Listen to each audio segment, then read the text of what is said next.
collaborative DJ set by Cut Chemist and DJ Shadow. We'd like to take a couple of moments to explain what you're going to be seeing and hearing over the next hour. You may be asking, what makes these guys so special? And why should I care? At the end of the day, aren't they really just playing records? Let's start with the records. This is a 45 RPM record, or as they're frequently called outside of America, a 7-inch. Developed by RCA Victor Records in 1949, the 45 format was intended to provide a smaller, more attractive alternative to brittle, heavy 78s. The two formats existed concurrently until the rock and roll boom in the late 50s, when 78s got left behind as consumers required portability. Reaching their peak in the mid-60s, the 45 RPM format then began a slow, decades-long decline that continued until near extinction in the early 90s. What do you mean, near extinction? They still make these things? Yes. 45s continue to be manufactured to this day, albeit in diminished numbers.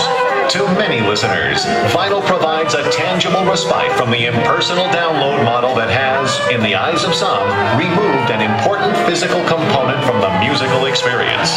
After all, 45s have grooves. They have shape and form. They have labels that can be personalized. And as an artifact, they are finite. Only so many of each record are made, giving them a cachet of value and collectability beyond the music itself. In some ways, the portability of the 45 has contributed to its rarity. The records were often viewed as disposable and frequently stored without sleeves. In fact, it's safe to estimate that as much as 90% of existing vinyl made between 1949 and 1979 was simply thrown away. Vinyl has always been, and probably always will be, the preferred format for scratch DJs. The tangible grooves provide a tactile experience that simply cannot be replicated by any other format. However, 45s are somewhat problematic. For starters, they're smaller. There's less real estate to get a grip on.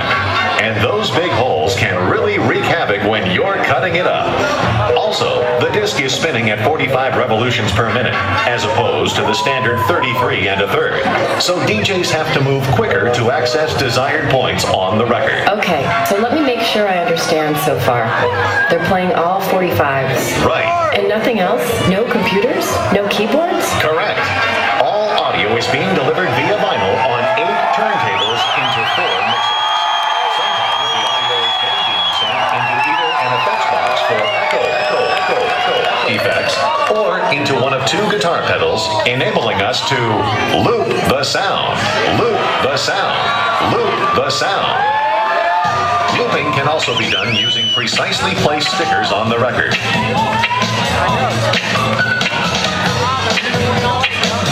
All loops are performed in real time, live on stage.